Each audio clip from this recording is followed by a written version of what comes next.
హల్లెలూయా. దేవుని పరిశుద్ధ నామానికి మహిమ కలుగునగాక. ఇప్పుడు వరకు జరిగిన ఆరాధన పరిచర్యను బట్టి, సంగీత పరిచర్యను బట్టి యేసయ్య నామానికి మహిమ కలుగునగాక. మరొకసారి యూట్యూబ్ని వీక్షిస్తున్న వారికి మా హృదయపూర్వకమైన వందనాలు, శుభాభివందనాలు. చేరి ఉన్న సంఘమంతటికి, దేవుని బిడ్డలందరికీ కూడా కృపయు, కనికరము, ప్రేమయు విస్తరించునుగాక. ఆమేన్. హల్లెలూయా. వాక్యంలోకి మనం వెళ్ళబోతున్నాం. పరిశుద్ధాత్మ దేవుడు మనతో మాట్లాడి మనల్ని బలపరిచి మనల్ని ఆదరించి అంతరు మాత్రమే కాకుండా ఆయన రాకడకు సిద్ధపరిచే కాలం ఇది. ప్రభు యొక్క రాకడ కాలంలో మనం ఉన్నాం.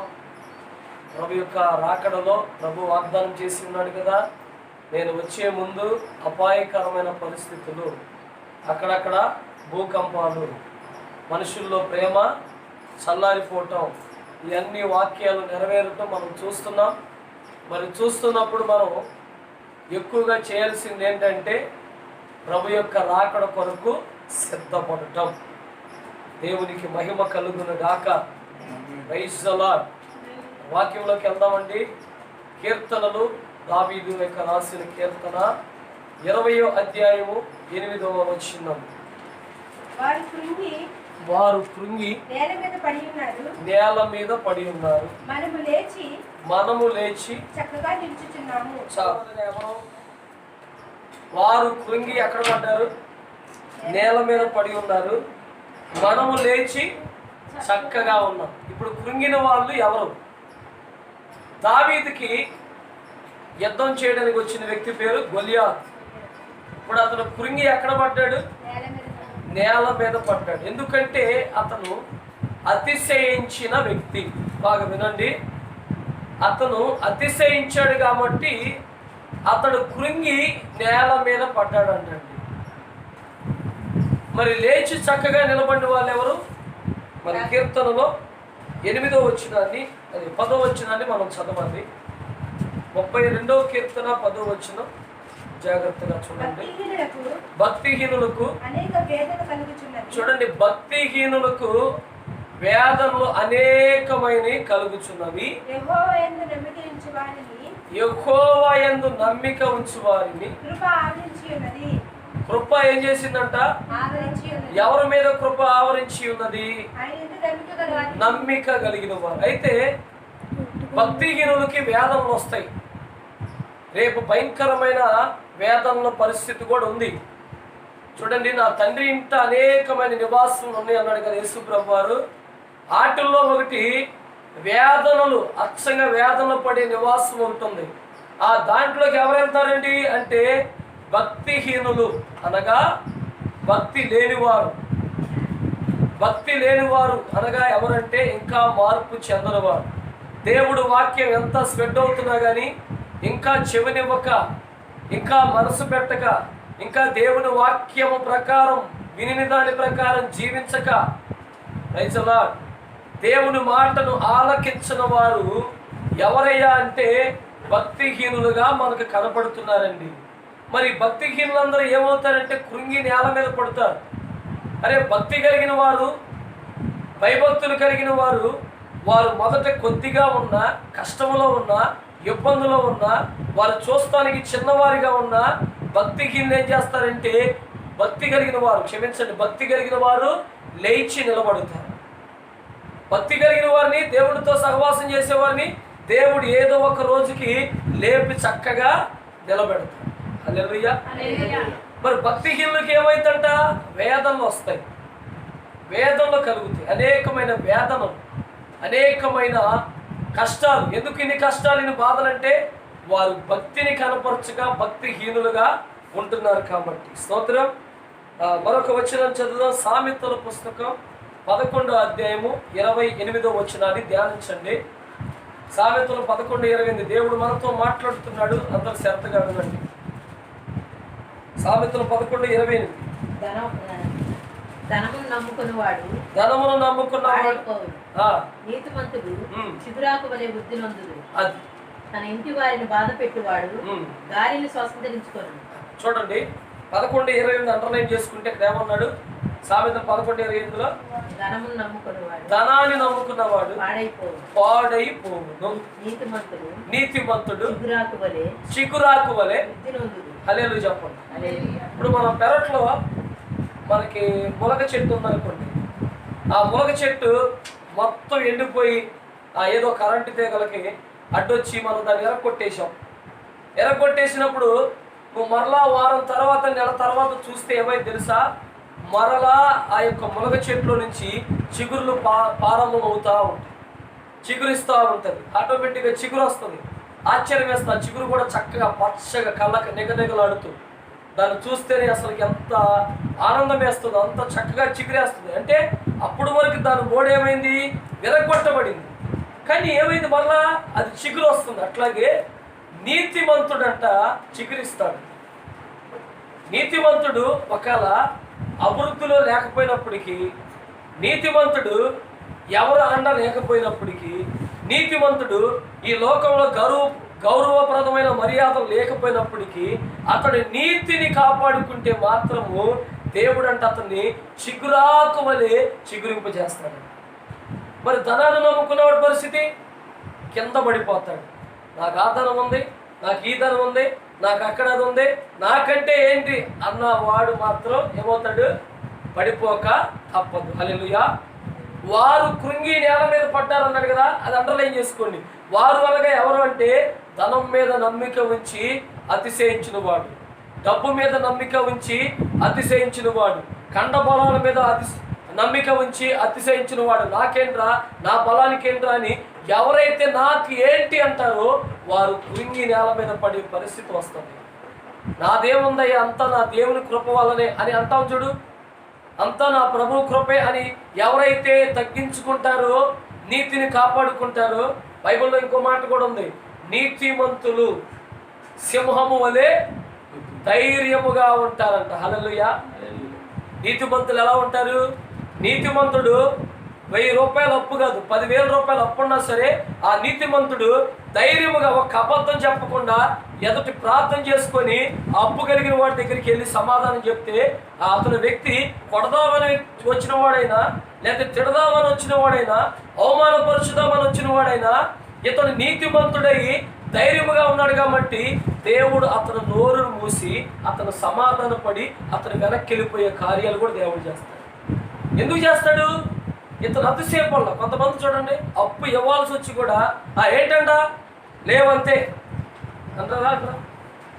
అంటే మనం అంటే మనం కాదు, మనందరం మంచోళ్ళమే. ఏది యేసయ్య కృప వల్ల. హల్లెలూయా. మనమంతా దీనత్వం కలిగిన వాళ్ళమే. ఈ దీనత్వాన్ని బట్టి ఆయన కృపలో మనం బలపరుస్తున్నాడు అనుకోండి. కొంతమంది సన్నివేశాలు చూడండి ఎట్లుంటే, నువ్వు వచ్చి నాకు తలిగావంటే తగిలా ఏంటి ఇప్పుడు? నేను ఎవరినో తెలుసా? నిజానిపేటలో మొత్తం రౌడీ షెట్టర్ నేనే. హల్లెలూయా. లేకపోతే ఇంచిపేటలో నాకన్నా గొప్పవాడు ఎవడన్నా ఉన్నాడు అనుకున్నావా? నువ్వు వెళ్ళి వంటల్లో కనుక్కొనిరా. చేపల మార్కెట్ దగ్గర అడుగు, అశోక్ స్తంభం దగ్గర అడుగు. ఎట్లా మాట్లాడుతూ ఉంటారు? అశోక్ స్తంభం దగ్గర ఎవరు ఉన్నారన్నా? అశోక్ స్తంభం ఒకటేగా కనపడిందంటే అవునా?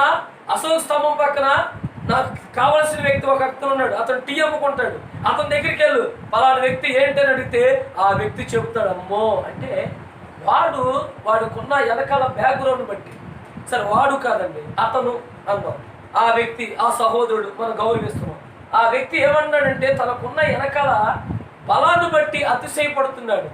ఇప్పుడు అదే టీ వ్యక్తి ఉన్నాడు చూడండి, ఆ వ్యక్తి దగ్గరికి మనం వెళ్తే ఏదో దేవుని కృప వలన దేవుడు నాకు ఈ వ్యాపారం ఇచ్చాడు, దేవుని కనికరాన్ని బట్టి ఈ రోజున ఈ చిన్న వ్యాపారాన్ని నా ప్రభు కృపదారనే అభివృద్ధి పరుస్తున్నాడు అని అతను కొద్దిగా, ఆ టీ వ్యాపారి ఆ కొద్దిగా స్థితిలో కూడా నమ్మకముగా నీతిమంతుడిగా దీనత్వమైన సమాధానం కలిగి ఉన్నాడు. కాబట్టి చూడండి, ఆ టీ వ్యాపారిని కాస్త దేవుడు చిగురాకు వలె ఏం చేస్తాడంట?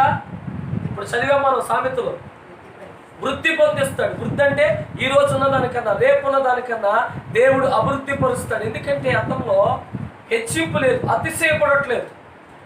ఆ వ్యక్తి అతిశయపడుతున్నాడు, నాకు వాళ్ళు ఉన్నారు, వీళ్ళు ఉన్నారు, అక్కడ ఆయేస్తుంది, ఇక్కడ వేస్తుందని అతిశయపడుతున్నారు. కాబట్టి వారు కృంగి నేల మీద పడే పరిస్థితి వస్తుంది. హల్లెలూయా.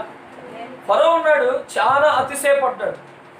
ఇశ్రాయేలు దేవుడు ఎవడయ్యా అన్నాడు. మీరు చదివినట్లయితే నిర్గమాకాండం 5వ అధ్యాయం 1వ వచనం నుంచి, ఇప్పుడు వద్దులే తర్వాత చదువుకోండి. అయ్యా ఇశ్రాయేలు దేవుడు చెప్పాడయ్యా వారిని విడిపించమని. ఆల్రెడీ ఇశ్రాయేలు దేవుడు అతని మీదకి వచ్చిన తెగుళ్ళు ఎన్నో ఉంటే, కప్పలు వచ్చినప్పుడు, ఏగలు వచ్చినప్పుడు, కందిరేగలు వచ్చినప్పుడు బ్రతిలాడుకున్నాడు. అయ్యా మోషే మోషే, కొంతమంది ఇలాంటి యాషదారులు ఉంటారు, బాధపడమాకండి మీరు, ఎలాంటి వాళ్ళు ఉంటారు. అవసరమైందనుకో, అయ్యా ఏదైనా నువ్వే చేయాలయ్యా, ఏదైనా నువ్వే చేయాలయ్యా అని అంటారు. అంతా తీరిపోయిందనుకో, ఎవరతనా పాస్టర్ గారా, ఎప్పుడొచ్చాడు, వస్తే ఏంటంట ప్రార్థన చేసుకుని వెళ్ళమని వెళ్ళి చూచండి, మీరు వచ్చాను, నేను రాలే. ఈ మాట ఎప్పుడు వచ్చిందంటే ఆయనకి అన్నీ బాగున్నప్పుడు, అంతా సమకూర్చినప్పుడు అతిశయపడుతున్నాడు. అదే ఏమి తక్కువ కొన్ని బలహీనంగా ఉన్నప్పుడు, ఆర్థికంగా ఉన్నప్పుడు, అన్నా నా కోసం ప్రార్థన చేయన్నా, హల్లెలూయా. వింటున్నారా బాగా? యూట్యూబ్లో చూస్తున్న వారు, అలాగే ఇక్కడ కూర్చున్న వారు శ్రద్ధగా వినండి ఈ మాటలు, ప్రాముఖ్యమైన మాటలు. వారు కృంగి అన్నాడు కదా, కృంగేది ఎవరెవరో, లేచి నిలబడేది ఎవరెవరు. 2 విషయాలు తెలుసుకుంటారు. లేచి నిలబడేది, 1 పూర్వస్థితిని మర్చిపోకుండా ఉండేవారు. 2 లేచి నిలబడేవాళ్ళు ఎవరంటే నీకు కలిగిన దాంట్లో తృప్తి కలిగి ఉండేవారు. 3 లేచి నిలబడే వాళ్ళు ఎవరంటే పొరుగు వారిని ప్రేమించువారు. 4 లేచి నిలబడే వాళ్ళు ఎవరయ్యా అంటే దేవుడు నిన్ను ఎంత హెచ్చించినా నా దేవుందయ్యా, అంతా నా దేవుని కృప అని తగ్గించుకునే మనస్సు కలిగిన వారు దేవుడు ఇచ్చేస్తాడు. వారు ఏమవుతారు? చిగురాకు వలె వృద్ధి పొందుతారు. చిగురాకు వలె వృద్ధి పొందుతారు. ఇప్పుడు యోసేపునే చూసాం మనం. యోసేపు జీవితమే మనకు వచ్చింది. ఆయన ఎంత తగ్గించుకున్నాడో, ఎంత తగ్గింపు కలిగిన వాడో. ఎవరు ఏమనుకున్నా కానీ తగ్గింపు కలిగి ఉన్నాడు కాబట్టి, నీతిని కాపుకున్నాడు కాబట్టి ఆయన చిగురాకు వలె వృద్ధి పొంది ఉన్నాడు. అర్థమైందా? యోసేపు తగ్గించుకొని ఆయన నీతిని కాపాడుకున్నాడు కాబట్టి చిగురాకు వలె వృద్ధి పొంది ఏ ప్రాంతానికైతే బానిసత్వానికి అమ్మివేయబడ్డాడు, శ్రమల మార్గానికి అప్పగించబడ్డాడు, అన్నదమ్ములు అమ్మివేశారు, అదే ప్రాంతంలో వీళ్ళందరికీ కరువు వచ్చినప్పుడు ఆయన సమృద్ధిగా దేవుడు అతను నిలబెట్టాడు. ఇప్పుడు యోసేపు వృద్ధి పొందాడా లేదా? చిగురాకు వలె యోసేపు వృద్ధి అయింది. ఎందుకైందంటే ఆయన అతిశయించిన వ్యక్తి కాదు. బైబిల్ గ్రంథంలో ఎక్కడ చూసినా యోసేపు ఎక్కడ అతిశయపడలేదండి. ఏ విషయంలో అతిశయపడలేదు. చిన్న స్థితి నుంచి, అమ్మివేయబడిన స్థితి నుంచి, బానిసత్వ స్థితి నుంచి ఉన్నత స్థితిలోకి వెళ్ళినప్పుడు వారి అన్నదమ్ములు కనపడినప్పటికీ కూడా అతిశయం రాకుండా ఒక అధికారం ఉంది అతనికి, మనందరికీ తెలుసు. ఏంటి అధికారం? వాళ్ళ అన్నదమ్ములు కనపడం కదా, వారిని బంధించేయండి అనొచ్చు. అన్నాడా? ఏమన్నా అన్నాడా? మరి ఏమన్నాడు? వారిని బంధించేయండి అనకుండా వారిని చూసి కంటతడి పెట్టుకొని లోపలికి వెళ్ళి ఏడ్చాడు. లోపలికి వెళ్ళి కాసేపు దుఃఖాన్ని మింగుకొని ఏడ్చి, అప్పుడు వాళ్ళ ముందు మరి ఏడవకూడదు కదా అని మళ్ళా ధైర్యపరుచుకొని తనలో తను సదాయించుకొని వచ్చి హృదయంలో చెప్పలేనంత ఆనందం అన్నయ్యలను చూసేప్పటికీ. ఎంత ఆనందం! ఎవరు అన్నయ్యలు అంటే ఒకప్పుడు ఇబ్బంది పెట్టిన వాళ్ళే, ఒకప్పుడు అమ్మి వేసిన వాళ్ళే, ఒకప్పుడు ఆయన దర్శనాన్ని బట్టి అవమానించిన వాళ్ళే, ఆయన దర్శనాన్ని బట్టి ఈయన దగ్గర మనం సాగిలు పడతామంటారా, ఈ దర్శనం చెప్పుడు కాదు అని చెప్పి తిరగబడిన వాళ్ళే మనందరికీ తెలుసు. అయినప్పటికీ ఆయన నీతిమంతుడు కాబట్టి దేవుడు ఆయన చిగురాకు వలె వృద్ధిపరుచుతూనే ఉన్నాడు. హల్లెలూయా. చూడండి, దావీదు కన్నా బైబిల్ గ్రంథంలో సౌలును దేవుడు అభిషేకించాడు. అభిషేకించింది ఎవరు? మంచి దైవజనుడైన సమూయేలు గారు. సమూయేలు గారు అభిషేకించినాక అతని ప్రవర్తన కాస్త రాజైనాక ముందుకు వచ్చేపాటికి ఆయన కరువు పడుతూ వచ్చాడు. బలులు ఇచ్చే విషయంలో కానీ, యెహోవా ఏదైనా మాట చెప్పే విషయంలో కానీ అతిశయపడుతూ వచ్చాడు. అతిశయపడుతూ వచ్చేపాటికి ఏమైంది? సౌలు పరిస్థితి కృంగి నేల మీద పడ్డాడు. గొలియాతేవాడు కృంగి నేల మీద పడ్డాడు. ఇలాగా అతిశయపడిన వారు ప్రతి ఒక్కరి జీవితంలో వారు కృంగి నేల మీద పడే పరిస్థితులు ఉంటుంది. అక్కడ దాకా ఎందుకండి? మరి సెరేబులు వారి రెక్కలు కప్పుకోవటం అంటే ఏంటో తెలుసా? తగ్గించుకోవటం. వారి యొక్క రెక్కలు కాళ్ళు ముడుచుకోవటం అంటే ఏంటంటే తగ్గించుకోవటం. అంటే ఇప్పుడు కెరేబు దేనికి సూచన? ఒక సేవకునికి సూచన, దేవదూతకుని సూచన. ఈ సేవకులైన విశ్వాసులైన మనము నువ్వు చిగురాకు వలె వృద్ధి పొందాలని ఆశ ప్రతి ఒక్కరికి ఉంది. మరి ఉండాలంటే ఏం చేయాలి? మనం ఎక్కడ దేని విషయంలో అతిశయపడట మనకు మంచిది కాదు. హల్లెలూయా. అదే సొలొమోను అంటున్నాడు సామెతలు 11లో, ధనము మీద నమ్మిక ఉంచిన వాడు పాడైపోతాడు, వాడి ధనము వాడి ఆస్తి ఉగ్రత దినమందు అక్కడికి రాదు, అది కాపాడలేదు, భద్రపరచలేదు. మరి ఏం భద్రపరిచిందంటే తగ్గింపు జీవితం, ప్రేమ కలిగిన జీవితం, యేసు ప్రభు లాంటి గుణగుణాలు, మృదుత్వంలోకి మనం ఎప్పుడైతే వస్తామో ఈ లోకంలో దేవుడు అభివృద్ధి పరుస్తాడు. తర్వాత ఈ లోకాన్ని విడిచినాక ప్రభుత్వం మనల్ని కూడబెట్టుకుంటాడు. హల్లెలూయా. చూడండి మరి ఎంత ధన్యత ఉందో. అతిశయపడని వాళ్ళకి, అతిశయపడే వాళ్ళకి ధన్యత ఏముంది? ఏమి లేదు అక్కడ. అతిశయపడేవాడు బోర్ల పడుతూ ఉంటాడు. అందుకే చక్కగా అన్నాడు దావీదు, ఇదిగో వారు కృంగి నేల మీద పడి ఉన్నారు, మనం లేచి చక్కగా నిలబడి ఉన్నాం. గొలియాతు కృంగి నేల మీద పడినోడి లేచాడా? లేగలేదు. ఎందుకంటే అంతకు ముందు అతను గర్వపెట్టుంది, ఇదిగో నిన్ను కాకులకేస్తున్నా, మా ఫిలిష్తీయులందరికీ నిన్ను మొక్కలు మొక్కలుగా చేసి వేసేస్తున్నానని చాలా విర్రవీగి గర్వంతో మాట్లాడాడు. మౌనంగా ఉన్న దావీదు, సైన్యములకు అధిపతి అయిన యెహోవాయే నాకు తోడని దేవుడి మీద ఆధారపడి దావీదునలో దేవుడు నీతిమంతుల్లాగా చిగురాకు వలె వృద్ధి పొందిస్తూనే వచ్చాడు. హల్లెలూయా. మరొకసారి బైబిల్ చూడండి. మరొక అంశాన్ని మనం రెఫరెన్స్ మనం చదువుకుని ముందుకెళ్దాం. ఈ విషయంలో 28 సామెతలు 26 మనం ఇప్పుడు ఎంతో వచ్చినా చదువుతున్నాం. వారు కృంగి అన్న దాని మీద ట్రాఫిక్ మీద మనం వెళ్తున్నాం. సామెతలు 28, 26. తన మనసును నమ్ముకుని వాడు బుద్ధిహీనుడు, జ్ఞానముగా ప్రవర్తించువాడు తప్పించుకొనుడు. వేదనకిచ్చువానికి ఏమి కలుగదు, కన్నులు మూసుకుని వానికి ఒక శాపములు కలుగదు. అది చూడండి, ఇక్కడ 2 అర్థాలు అక్కడ ఉన్నాయి. వేదనకి ఇచ్చేవాడికి లేమి కలదు. 26 వచ్చిన ఏమన్నా స్టార్టింగ్ మనం చదివాం. సామెతలు నమ్ముకుని వాడు బుద్ధిహీనుడు.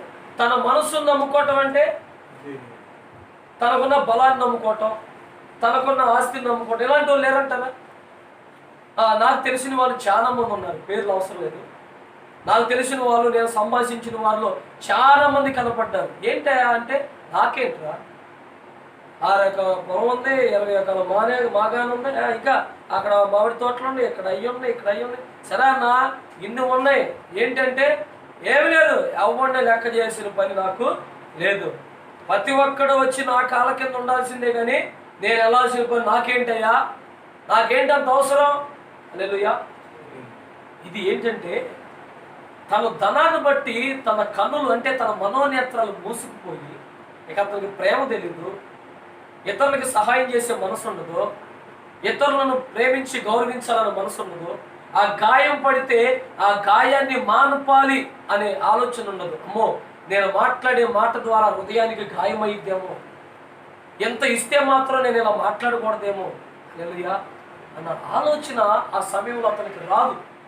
అందుకే చక్కగా సొలొమోను రాసి పెట్టాడు, తన యొక్క ధనాన్ని మీద నమ్మిక ఉంచి కళ్ళు మూసుకుపోయేవాడు ఏమవుతాడు?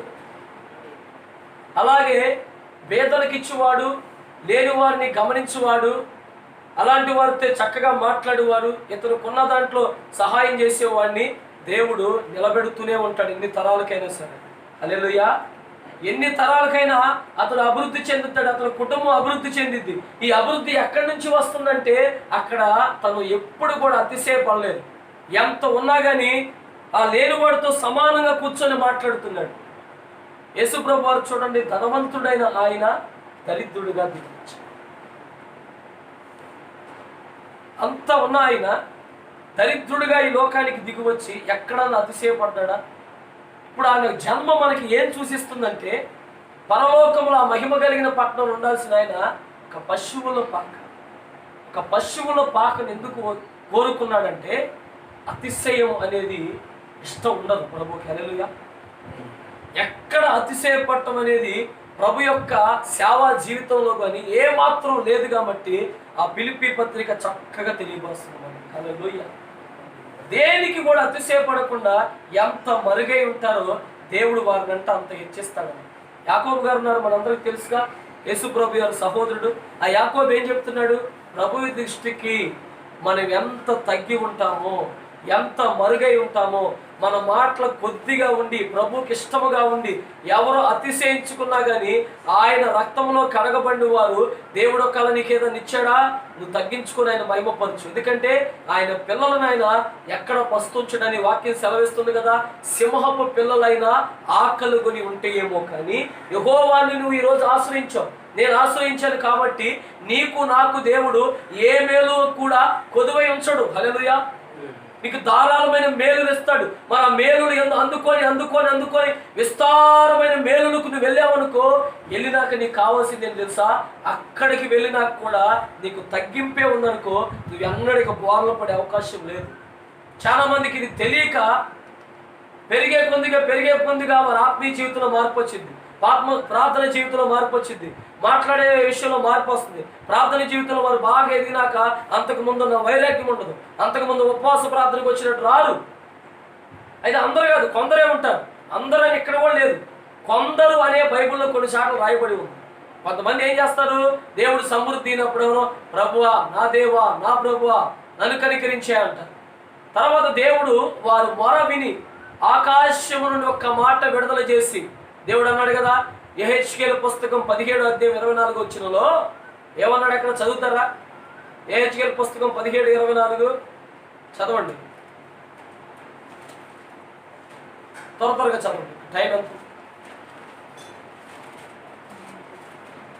10 నిమిషాలు, 19 నిమిషాలు ఇంకా ఉంది. చూడండి, యెహెజ్కేలు పుస్తకంలో 17:24 దాని కొమ్మల నీడలో అవి దాగును, మరియు యెహోవానగు నేనే ఘనమైన చెట్టును నీచమైన దానిగాను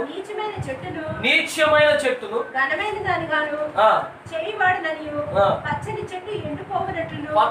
చెట్టు ఎండిపోవునట్లును ఎండిపోయిన చెట్టు ఎగసించినట్లును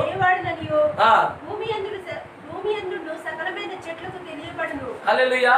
భూమి మీద ఉన్న సకల చెట్లకు తెలియబడాలంట. ఏమని తెలుసా, ఎవరైతే హెచ్చుపడతారో ఆ హెచ్చుపడిన వారు ఎండిపోయే స్థితి ఉంటుంది, బోర్ల పడే స్థితి ఉంది.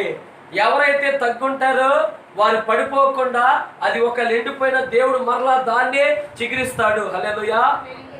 మరి ఒక వ్యక్తి అంట కారులో వెళ్తా వస్తా ఒక దొరబాబు, ఏమంటారు ఆయన్ని వినండి, ఒక గ్రామంలో ఒక దొరబాబు ఉన్నాడు. ఆ దొరబాబుని అందరూ దొరబాబు అంటారు. అయితే ఆ దొరబాబు ఏం చేసేవాడు అంటే బాగా హైయెస్ట్లో ఉన్నవాడు. ఆ దొరబాబు రాను ఆ దొరబాబు ఉన్న ఊర్లో ఒక పేదవాడు ఉన్నాడు. ఆ పేదవాడి దగ్గరికి మాటికి పద్దాక ఇంటి దగ్గర పనుకొనిడు, భార్యతో ఉన్నవాడు, పిల్లల దగ్గర గడపనివాడు, పద్దాక రే రావాలి, ఇవెంత నీ దిశాలు ఎంతరా, వస్తేనే సరే అని అతను చాలా టార్చర్ పెట్టేవాడు, చాలా అతిశయపడేవాడు అంట. నాకు ఎంత ఉందో తెలుసా, నువ్వు అవసరమైతే నేను ఎప్పుడు పిలిస్తే అర్ధరాత్రి అయినా ఏ టైం అయినా నువ్వు వచ్చి సాగిలు పడాల్సిందని అంటే అలాగే దొరబాబు అని ఆ పేద అయిన పాపం కనీసం టయానికి భోజనం కూడా. ఒకసారి అయితే వారం రోజులు జ్వరం వచ్చినప్పటికి కూడా ఆయనకి చెబితే ఎక్కడ తిడతాడు, ఎందుకంటే అతను జ్వరం వచ్చిందంట అనుకునే వ్యక్తి కాదు, అంత తొందరపడే వ్యక్తి అని. అయినప్పటికీ తగ్గించుకొని చేస్తుంటే దేవుడు ఒకానొక టైంలో ఈ ఎండిపోయిన దేన స్థితిలో ఉన్నవాడినో దేవుడు చిగురింపజేశాడు. స్తోత్రం చెప్తారా? నమ్మితే హల్లెలూయా చెప్పండి. ఎందుకంటే కీర్తనలు కూడా ఏముంది, బైబిల్ గ్రంథములో పేదలను ధనికులను పెంట కుప్పల మీద నుంచి లేవనెత్తుతారు. పేదలను ధనికులను పెంట కుప్పల మీద నుంచి, పెంట కుప్ప అంటే ఎంత దుర్వాసన కలిగింది అంటే ఆ స్థితిలో ఉన్న వ్యక్తిని కూడా నేను లేపుతాను కానీ అతిశయించేవాడిని మాత్రం నేను సహించను. హల్లెలూయా. ఇది ట్రాఫిక్. అతిశయించడం మాత్రం దేవుడికి ఇష్టం లేని పని. ఈరోజు మన దేవుడు ఎంత హెచ్చించినా కానీ మనం వణిగి తగ్గించుకొని ప్రభువా మీరిచ్చిన ఈ భాగ్యములకై మీకు స్తోత్రం అని దేవుడు మన ఆ స్థితిలో ఎందుకు ఉంచుతారో తెలుసా, నీకన్నా తక్కువ వారిని నువ్వు చిన్న సొమ్ము చూడటానికి కాదు కానీ నీకు కలిగింది సహాయం చేయడానికి. అదే కాదు సామెతలో 28వ అధ్యాయంలో మనం చదివాం, వారిని ఆదుకోవటానికి, నీ దగ్గర ఉన్న దాంట్లో సౌఖ్యమైనంత వరకు సహాయం చేయడానికే కానీ నువ్వు కారులో వెళ్తా నువ్వు వస్తా ఆ వ్యక్తిని బానిసత్వంగా చూసి చిన్న చూపు చూడమని దేవుడు నిన్ను ఉన్నత స్థానంలో పెట్టలా, అతిశయించడానికి పెట్టలా. దేవుడు మహిమ కొరకు పెట్టాడు, లేని వారికి అండగా ఉండటానికి పెట్టాడు.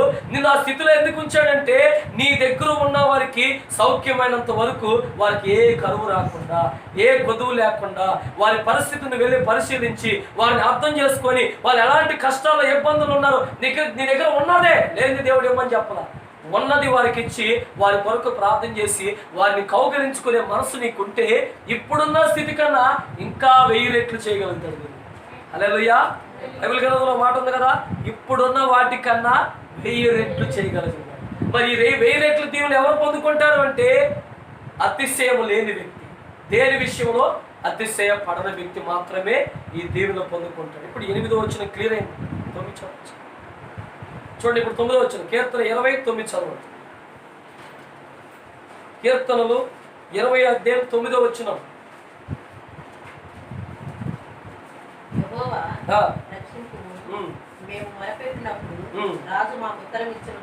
అది చూడండి పూర్తయిపోయింది. యెహోవా రక్షించు, మేము మొరపెట్టినప్పుడు రాజు మాకు ఉత్తరం ఇచ్చును గాక. హల్లెలూయా. ఇప్పుడు మనం తెలుసుకోవాల్సింది ఏంటి? 9వ వచనం అంటే యెహోవాయే నిజమైన దేవుడు, శాశ్వతమైన దేవుడు. మనం మొరపెట్టినప్పుడల్లా సమీపంగా ఉండేది. మొరపెట్టినప్పుడల్లా ఇప్పుడు ఇశ్రాయేలు ప్రజలు నిర్గమాకాండం 2వ అధ్యాయం 24వ వచనంలో ఏం గమనించాడంట దేవుడు? చూడండి, చదవండి. నిర్గమాకాండం 2వ అధ్యాయం 24వ వచనంలో వారు మూలుగులు విన్నాడు, వారు మొరలు విన్నాడు, వారి కష్టాన్ని చూశాడు. కాగా దేవుడు వారు మూలుగులు విని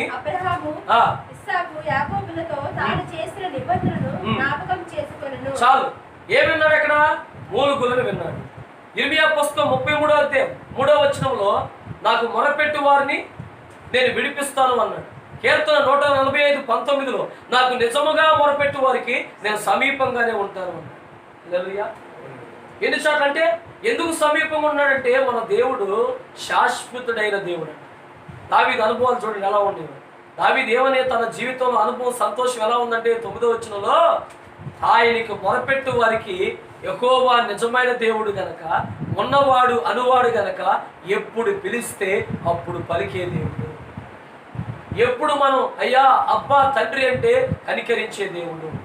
ఉన్నారా? ఇర్మియా 33:3లో నాకు మొరపెట్టుము, నాకు మొరపెట్టుము, నేను నీకు ఉత్తరం అనగా జవాబు. నువ్వేమైతే అడుగుతున్నావో దానికి సమాధానం. నువ్వు ఒక ఆర్థిక ఇబ్బందుల్లో ఉండి మొరపెడుతున్నావా, నీకు సమాధానం ఇస్తాం. అనారోగ్యంగా ఉండి ప్రభు సన్నిధిలో మొరపెడుతున్నావా, నీకు సమాధానం ఇస్తాడు. హన్నా అనే వ్యక్తి గర్భఫలం కోసం ప్రభువుకు మొరపెడితే దేవుడు ఆమెకు ఇచ్చి పంపించాడు. ఇర్మియా చెరసాల్లో బబులోనులో నుండి మొరపెడితే దేవుడు కనికరించి అక్కడి నుంచి విడిపించాడు. హల్లెలూయా. అట్లా ఎన్నో సందర్భాలు. దానియేలు సింహపు బోనులో ఉండి మొరపెట్టాడు. సింహపు బోనులో ఉండి మొరపెడితే సింహాలు నోలను మోయించి దానియేలును అక్కడి నుంచి క్షేమంగా బయటికి తీసుకొచ్చాడు. షడ్రక్ మేషక్ అబేద్నెగోలు అగ్నిగుండం 7 అంతలో ఎక్కడికి వెళ్ళినా కానీ ప్రార్థించడం స్తుతించడం మానలేదు. విశ్వాసంలో వెనకడికి వేయలేదు. కాబట్టి దేవుడు నిజమైన దేవుడు, శాశ్వతుడైన దేవుడు, సమీపంగా ఉన్న దేవుడు కాబట్టి వారిని తప్పించి క్షేమంగా ఒడ్డుకు తీసుకొచ్చాడు. ప్రియమైన దేవుని పెట్టారా, ఈరోజు కీర్తనకారుడైన దావీదు 20వ కీర్తన 9వ వచనంలో ఆ వాక్య సారాంశం ఏంటంటే ఆయన నిజమైన దేవుడు కాబట్టి, ఉన్న దేవుడు కాబట్టి నువ్వు ఇప్పటి వరకు ప్రార్థించి మొరపెట్టినప్పటికీ నీకు ఇంకనూ వ్యతిరేకంగా నీ కుటుంబం ఉన్నా, నువ్వు జాబ్ చేసే కాడ వ్యతిరేకంగా ఉన్నా, నువ్వు వెళ్ళిన ప్రతి పరిస్థితిలో నీకు వ్యతిరేకంగా నేను అవమానపరిచి, గాయపరిచి, నిందించి నీ ప్రేమను వారు తెలుసుకోలేక నేను హేళనగా మాట్లాడుతున్నారేమో, అయినా నువ్వు తెలుసుకోవాల్సింది ఒకే ఒకటి ఏంటంటే ఆయన నిజమైన దేవుడు, మొరకి చెవియొగ్గే దేవుడు కాబట్టి తప్పక నీ అవమానాన్ని దీవెనగా మారుస్తాడు. చెప్పండి ఆమేన్. తప్పక దేవుడు నీ యొక్క దిగులు పడే పరిస్థితుల నుంచి నిన్ను సంతోషముగా క్షేమముగా లేవనెత్తే శక్తి కలిగిన దేవుడైన, చాలిన దేవుడైన, అంత కృప కలిగిన దేవుడు కాబట్టి దావీదుని అన్ని చోట్ల తప్పించుకుంటా లేపుకుంటా ఉన్నత స్థానంలో తీసుకొచ్చాడు. కాబట్టి దావీదు అనుభవాలు చూడండి. ఆయన నిజమైన దేవుడు. ఆయనకి ప్రార్థన చేస్తే సమీపంగా ఉండే దేవుడు అన్నాడు. 145వ కీర్తన 19వ వచనంలో ఆయన అంటున్న మాట, 145వ కీర్తన 19వ వచనం. ఇర్మియా 33:3 మీరు నోట్ చేసుకున్నారు ఆల్రెడీ. 145:19. తన యందు భయభక్తులు గలవారి కోరిక ఆయన అనగా తండ్రి అయిన దేవుడు నెరవేర్చును. వారి మొర ఆలకించి వారిని రక్షిస్తాడు. హల్లెలూయా. ఇప్పుడు మరి ఆగర మొర విని రక్షించలేదా? ఆగర యొక్క మొర విన్నాడు. అక్కడ దాకా ఎందుకు? మరి సమూయేలు మొర వినలేదా? సమూయేలు మొర విని, సమూయేలు మొర ఎందుకు విన్నాడంటే సమూయేలు తండ్రి అయిన దేవుని యందు భయభక్తులు కలిగిన వాడు కనబట్టి. Praise the lord. తండ్రి యందు భయాన్ని భక్తిని కాపాడుకొని మొర పెట్టాడు కాబట్టి దేవుడు ఆ మొర ఆలకించి అతనితో మాట్లాడి ఆ తెగులును ఆఫ్ చేసేసాడు. Praise the lord. మరి ఇప్పుడున్న ఈ తెగులు కూడా ఆగాలంటే మనం భయభక్తులు కలిగి మొరపెడుతున్నాం. ఇంకా మనతో పాటు ఈ వాక్యం వింటున్న వారే కానీ, యూట్యూబ్లో చూస్తున్న వారే కానీ, ఇంకా ప్రపంచంలో ఉన్నవారందరూ కూడా యేసయ్యందు భయంలోకి భక్తిలోకి వచ్చి వారు కూడా మొరపెడితే ఖచ్చితంగా దేవుడు సమీపంగానే ఉంటాడు. Praise the lord. యాకోబు మొక్కసిరి కలిగిన వాడే పోరాడడం ఉంది హోషేయ పుస్తకంలో, తర్వాత చదువుకోండి. ఆయన అంతగా పోరాడి బతిలాడి ప్రభువా నువ్వు కార్యం చేస్తేనని మొరపెట్టాడు, ఏడ్చాడు, ప్రార్థన చేశాడు. కాబట్టి ఆ కన్నీటి ప్రార్థనని ప్రభు ఆలకించి యాకోబుకి సమీపంగా వచ్చి అక్కడ దేవుడు గొప్ప ద్వారం తెరిచాడు. హల్లెలూయా. మరి ఎందుకు జరిగినాయి అంటే ఆయన నిజమైన దేవుడు, శాశ్వతుడైన దేవుడు, మొర ఆలకించే దేవుడు. ఎన్ని అర్థాలు ఉన్నాయి ఆయన పేరుకి? నిజమైన దేవుడు అంటే అబద్ధం లేదు ఆయనలో, అబద్ధికుడు కాదు. ఆయన సత్యవంతుడు, ఆలకించువాడు, అలాగే నిన్ను విడిపించువాడు. ఎంత గొప్ప దేవుడిని మనం కలిగి ఉన్నాం కాబట్టి దావీదు యొక్క కీర్తనలో దావీదు యొక్క సంతోషాన్ని, ఆయన ఆనందాన్ని నువ్వు గుర్తెరగాల్సింది ఏంటంటే ఆయన 7వ వచనంలో ఏమన్నాడు, 8వ వచనంలో ఏమన్నాడు, 9వ వచనం వచ్చేప్పటికి యెహోవా సమీపంగా ఉండేవాడు. యెహోవా శాశ్వతమైన దేవుడు. హల్లెలూయా. ఈరోజు మనం కూడా మన ప్రార్థనలో ఆదివారం రోజు నీతో నాతో దేవుడు మాట్లాడుతుంది ఏంటంటే యెహోవా నీకు సమీపంగా ఉన్నాడు. ఆయన శాశ్వత కాలం నిన్ను ప్రేమించే దేవుడు, నీ మొరను వినే దేవుడు. నువ్వు భయభక్తులు కలిగి నిజముగా మొరపెడుతున్నావు కాబట్టి నిశ్చయముగా నువ్వు దేని కొరకైతే ప్రార్థన చేస్తున్నావు, దేని కొరకైతే నువ్వు మొరపెడుతున్నావో ఖచ్చితంగా నా దేవుడు నీ మొరకు సమాధానాన్ని ఇచ్చి నిన్ను నిలబెట్టి ఉన్నత స్థానంలో నిలబెట్టునుగాక. నీ ప్రతి ప్రార్థనకు ప్రభు జవాబు అనుగ్రహించునుగాక. నీ కన్నీటిని తుడిచివేసి సంతోషంగా మార్చునుగాక. నిన్ను క్షేమముగా లేవనెత్తునుగాక. నీ పట్ల గొప్ప కార్యాలు యేసు క్రీస్తు నామములో జరుగునుగాక. ప్రార్థన చేసుకుందాం. కళ్ళు మూసుకొని ప్రార్థన చేసుకుందాం.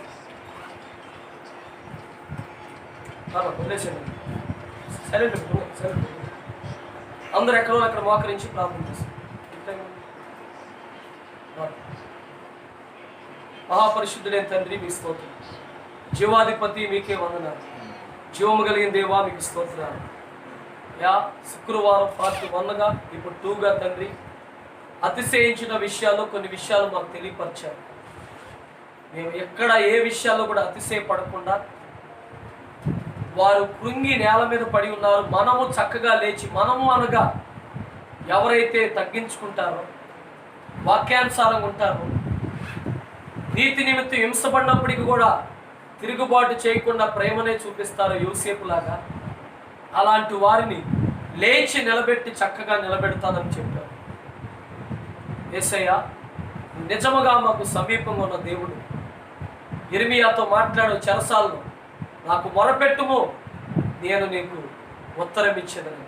మేమందరం మొరపెడుతున్నాం, మీరిచ్చే జవాబుని మేము పొందుకుంటామన్న నమ్మకం మాకు ఉన్నది తండ్రి. మరి ఆదివారం వాక్యం ఉన్న నీ ప్రియ బిడ్డలందరినీ దీవించండి. యూట్యూబ్ ద్వారా వాక్యం వింటున్న వారందరి కుటుంబాల్లో గొప్ప కార్యాలు చేయండి. వారి కోరికను సిద్ధింపు చేయండి. వారి ఆలోచన యావత్తు సఫలపరచండి. నీ యందు భయభక్తులు కలిగి నిజంగా నీకు మొరపెట్టే ప్రార్థన జీవితాలు ప్రతి ఒక్కరికి దయచేయండి. మొరపెట్టే అనుభవంలోకి తీసుకురండి. నీవు నిజమైన దేవుడివి, శాశ్వత కాలము మాకు సమీపంగా ఉన్న దేవుడు అని 20వ కీర్తన 9వ వచనం ద్వారా మేము తెలుసుకొని ఆదరించబడ్డాం.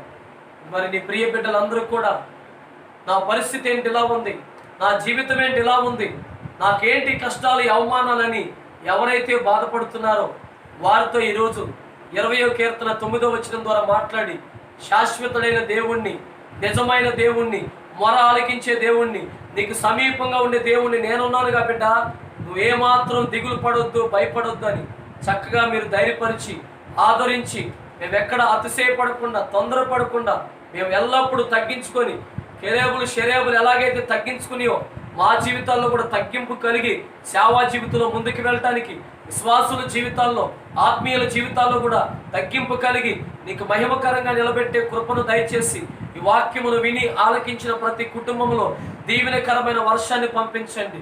ఆశీర్వాదకరమైన దీవెనలు వారికి మెండుగా దయచేయండి. సియోను నుంచి, యెరూషలేము నుంచి కృప విడుదల అవ్వాలి అయ్యా. మీరు పొందిన దెబ్బల్లో అందరికీ ఆరోగ్యం దయచేయండి. ఎవరు బలహీనలుగా ఉన్నారో వారిని ఈ వాక్యానికి వెనువెంట ముట్టి స్వస్థపరచండి. మీ గాయపడిన హస్తంతో తాకండి నాయన. ఆర్థికంగా ఉన్నవారిని విడిపించి సమృద్ధిలోకి నడిపించండి. బీదలను, ధనికులను పెంట కుప్పల మీద నుంచి లేవనెత్తే శక్తి కలిగిన దేవుడు నాయన. ఎవరైతే లేవలేకపోతున్నారో మీ చెయ్య వారి మీదకు ఉంచి వారిని లేవనెత్తినైనా ఆత్మీయ స్థితిలో బలపరచండి అయ్యా. శారీరకంగా బలపరచండి. ప్రకృతి సంబంధమైన దీవెనలతో, సమృద్ధైన ఆరోగ్యాలతో మీరు ఉంచి కృప వెంబడి కృపతో నింపమని ఇంకనూ నానాటికి అయ్యా మరి కీబోర్డు పరిచర్యను, సంగీత పరిచర్యను అయినా అయ్యా, వాట్సాప్ సమస్తమైన ఫేస్బుక్ పరిచర్య, యూట్యూబ్ పరిచర్య మీ చేతులకు అప్పగిస్తుండగా మీకు మాత్రమే ఈ పరిచర్య ద్వారా మహిమ రావాలి తండ్రి. అన్ని విషయాలు మేలు చేయమని యేసు నామమున అడిగి పొంది ఉన్నాము తండ్రి. చెప్పండి ఆమేన్, ఆమేన్.